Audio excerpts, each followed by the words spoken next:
I've had so many creepy situations in my life that the sub brought me out of lurking. Female, at the time of the story, 16 years young, and every ounce of naive that 16 can handle. Around 2003-ish.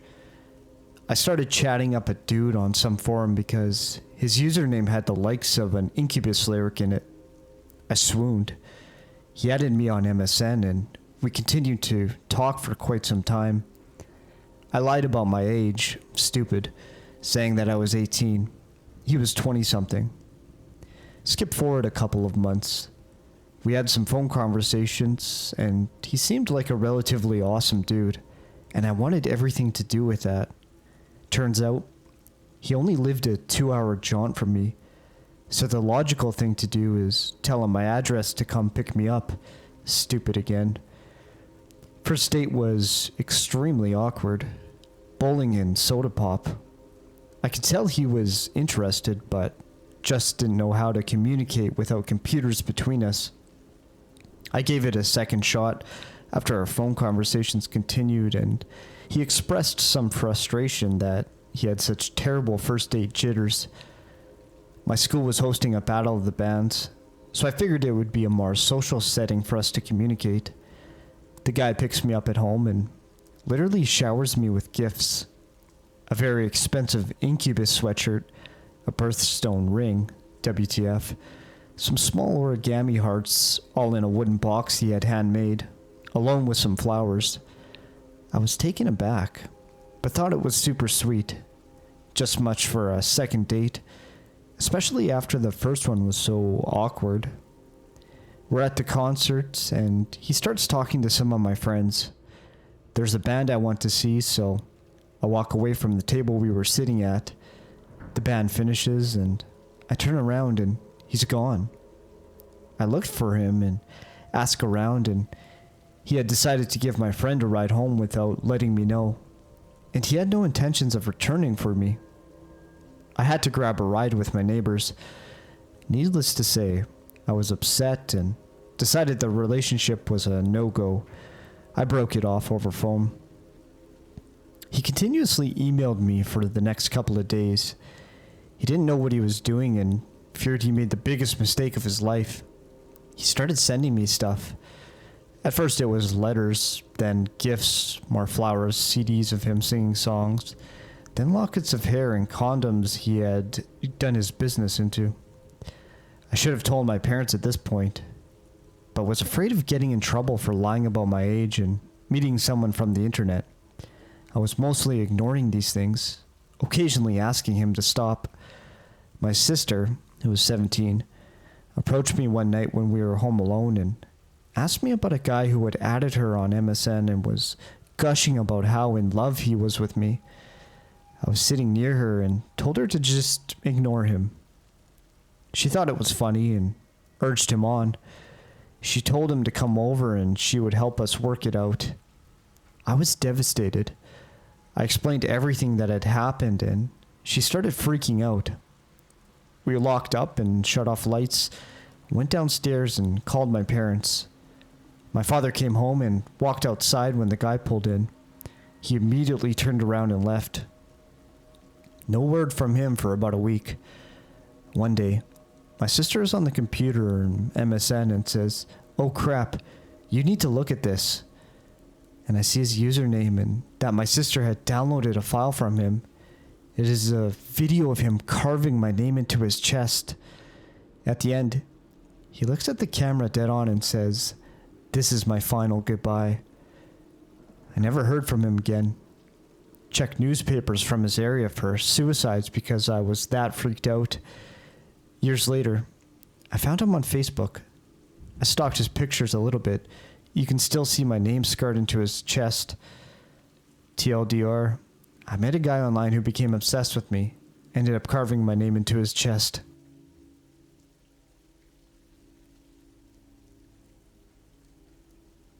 Currently, I attend a university in a small town here where there's many college students, but it's hard to really build a connection. So, my friends and I decided to try Tinder for a few weeks because we wanted to meet guys.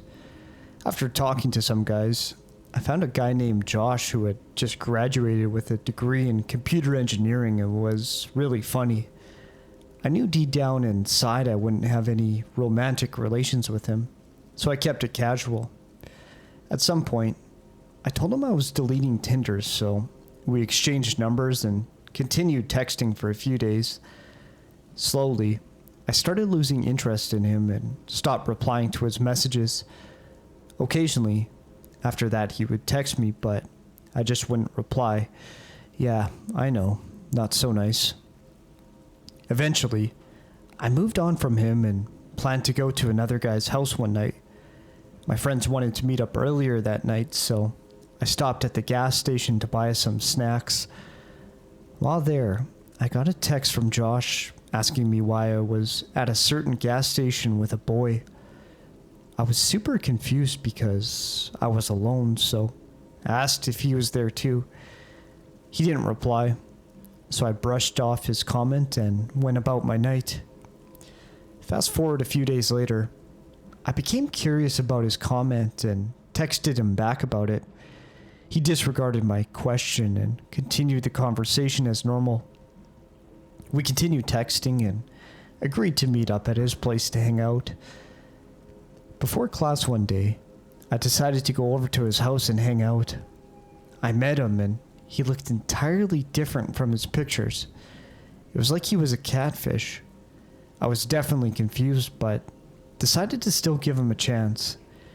He later admitted that the picture was 2 years old. After talking for a little bit, things got heated and we started undressing. Then, things happened. After we were done and just laying in bed, he started telling me about his cool inventions and how he is able to program the lights in his room to his phone. Then I asked him, what else is he able to do using his software, and he mentioned how he was able to access my phone and view me through the phone a few weeks back. I wanted to make sure you weren't a catfish, so I looked through your camera on your phone to see you, Josh said. I was so mortified, but I had to act normal so I can find out what other things he was capable of doing. So when I was at the gas station that night, you were able to track me? I asked him. He then proceeded to admit to me that he's been able to access my messages, and that's how he knew I was meeting a guy that night. Mind you, I'm naked in his bed, and while he's telling me this, I then proceeded to tell him that I had to go to class and attempted to put my clothes on. He then persuaded me to continue whatever we had going on, but the look on my face clearly stated I was ready to go. He continued to insist, but I said, I think we're done here, and got up to finish putting my clothes on. Josh then asked if I wanted to meet at my house on the 24th Street next time. Baffled by his statement, I told him that I don't live there anymore. Josh then called me a liar and said, don't lie to me. I know you live on 24th Street. I then persisted that I moved and I haven't been at that address for a few months now. Creeped out by his comments, I started putting my clothes back on while he told me that it's easy for anyone to access my IP address, so it wasn't anything serious. I couldn't believe he was trying to convince me that his actions weren't severe after he just admitted to invading my privacy. After convincing him that I was late for class, I quickly left his place without raising suspicion that I was creeped out. Later that week, he texted me that he fell for my personality and wanted to meet again. As soon as I received that message, I told him I didn't want to see him anymore, and then blocked his number in hopes of forgetting him forever.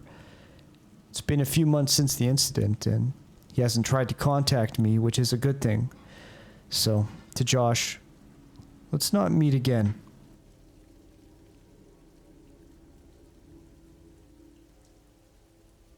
Jake was a guy I knew all my life. As a kid, he didn't have a lot of friends, and he got made fun of for having FAS, fetal alcohol syndrome. When we were younger, I did my best to be his friend, and this continued until we were around 15 years old. Around that time, he started being a bit annoying. He would ask me out on dates constantly, But at that time, I had a lot going on and wasn't interested in dating anybody. However, he kept it up no matter what I said. Years passed, and he was picked on more and more, but it got harder to feel bad and even harder to befriend him because he constantly asked for dates. It wasn't just me at this point, however. He did this to many other girls. One girl who moved here, he dated on and off for a month before she moved away. While they were together, I've never seen a crappier boyfriend in my life. In art class, he purposely poured paint on her multiple times and then said, "Oh, she had paint on herself anyway." He kept asking her to get pregnant for him, but she didn't want to because they were 16 and 17 at the time. Eventually, she gave in and told him in school that she would have his baby. He laughed, stood up, and screamed, "No, you're too ugly. We're breaking up." She cried and went to the office. After the girlfriend moved away, they lost contact for a long time, so he went after other girls. He was really creepy to all of them. They were all far below his age, ranging from 12 to 14 when he was 18 or 19. He would constantly post on Facebook about his undying love for these girls that he had just met and hung out with for one day. He would even update his relationship status without telling them first. In 12th grade, he would sit with me every day on the bus, even though it wasn't his assigned seat. When I moved away for university, he kept video calling me on Facebook and messaging me relentlessly, asking about school, which was okay, and of course, relationships. I had to lie a few times, which he believed, and strangely, when I got involved with somebody, he would not believe me. He blamed his behavior with me and other girls on his FAS. The real problem began back in December. High school was over and I had gone to a university out of town, so I had been moved away for a few months. It was Christmas break, which meant I would be home for the next 2 weeks. Back then, I'd promised to go on a few dates with somebody when I returned to school. When I got home for break, Jake messaged me. He said, "Hey, want to go for a ride?" And I told him I had to eat lunch first, but yes. I decided to give him a chance to be my friend again. He ignored me and came to my house anyway. I finished lunch fast, and as soon as I was in his car, everything was normal and we were talking like nothing had ever happened. Next thing you know, I was in a restaurant with him. I didn't have my wallet, but he said he would pay. He didn't tell me we would be eating out, so I didn't bring it. When it came time to pay, he made a big scene, pretending not to have his wallet. Soon, my mother came in to get something for herself, and he made her pay. When we got to the car, he told me he had his wallet all along. When we got to the car, it really went downhill. He started asking if I had a boyfriend. I told him I did. He wasn't my boyfriend yet, but I did promise to date him, and he later became my boyfriend. Then he started asking if we had had sex, and then if we did anal or oral, and then, "Did you let him put his member inside you?" It was so uncomfortable. I told him no at first, and he didn't believe me. I told him I had sex with him, which was true, and he instantly erupted in laughter. Next, we drive to a store where he buys me chips and Coke, and then buys alcohol and lottery tickets. He starts swearing at the cashier and telling them he's not a Christian anymore. We leave, and then the major crazy comes out. "Let's listen to music," he says, and he blasts Anaconda as loudly as it can go. He starts speeding a bit, and I tell him to stop. He says, "You should go out with me." I tell him, "I can't. I already love someone. I have a boyfriend." He says, "Break up with him for me. Or when you break up, go out with me." He stops the car and starts asking what my boyfriend's name is and looks him up on Facebook. I should have gotten out of the car then. He starts the car up and turned the music up louder. He's swerving all over the road, speeding like a maniac, and begging me to go out with him. I was nearly in tears asking him to stop it and that I would never date him. We went to his house. He flicked rubber bands at his dog. He Skyped his high school girlfriend, asking her to sleep with him, and lied to his mother's face about who was on Skype. He also updated their relationship status without her permission. When I got home, I was going to tell my boyfriend, but he had things to tell me.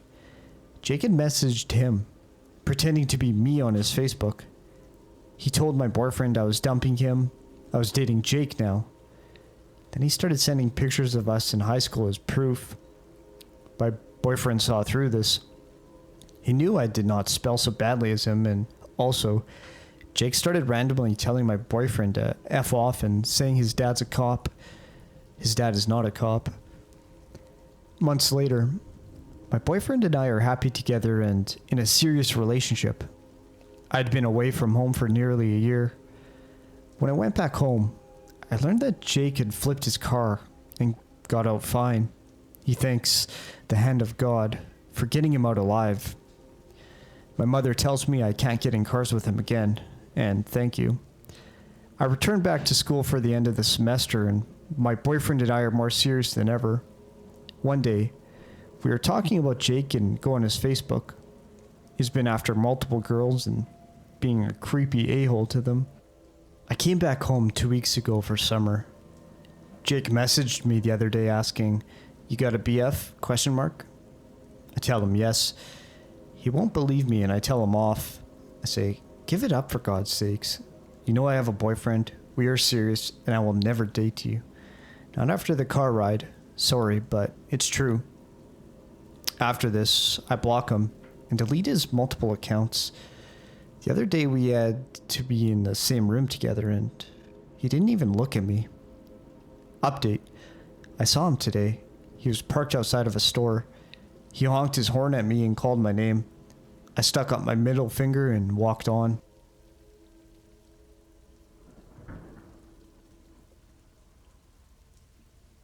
I'm a single Christian woman in my 20s, and since I don't have many friends in my local church, I decided to sign up to a website where I could make friends online. Some of the site members also used it for the purpose of dating, which was okay with me as I was open to possibilities.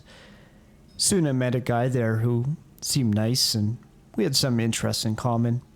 And after a few months of friendship, we began to Skype since we lived far from each other, so we could not meet up in person.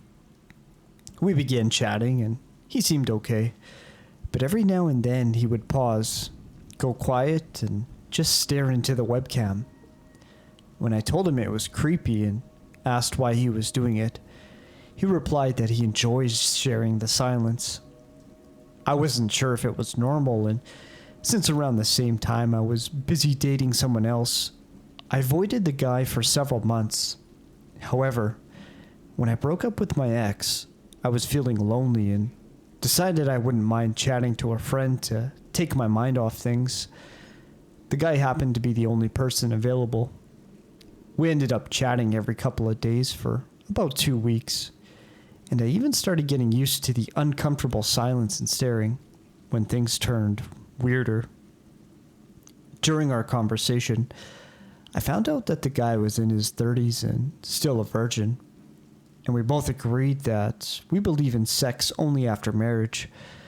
So it came to me as a surprise when one day he confessed that he has a fetish for girls in school uniforms and asked me if he could send me an erotic schoolgirl outfit with a very short miniskirt because he wanted to see me wearing it. I said no, since I don't like wearing revealing clothes. Another time, he showed up in his bed on the webcam, only wearing his underwear, and began to ask me more dirty questions. I just laughed and made a few jokes, and then tried to change the subject. However, he was not very responsive to the conversation, instead preferring to stare at his screen into the webcam, grinning, while making repetitive motions with his hand under his bed cover. I didn't want to see it, so I made an excuse and left. I should have completely stopped chatting to him after that, but the next day and the day after, he repeatedly texted me, wanting to go on the webcam. Since I was bored and lonely, I asked him to promise me that he wouldn't be naked and do dirty things, and he agreed. For a couple of days we managed to carry on chatting, but soon after he did it again, and this time it was much worse. First, he asked me to touch myself and send him a recording of it. I refused, explaining to him that in case my computer ever gets hacked, I do not want such things to be seen anywhere on the internet. Oh, but you don't have to make a video. I just want to listen to the noises you make, he replied. Again, I refused, saying that it made me uncomfortable, but he would not take no for an answer. He took off his underwear and began touching himself, as if he was stroking a pet while grinning at me with a big creepy smile.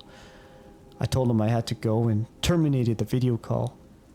That same evening, I sent him a long message explaining why I don't think we would be compatible with each other and said that I found him disrespectful and want to stop seeing him.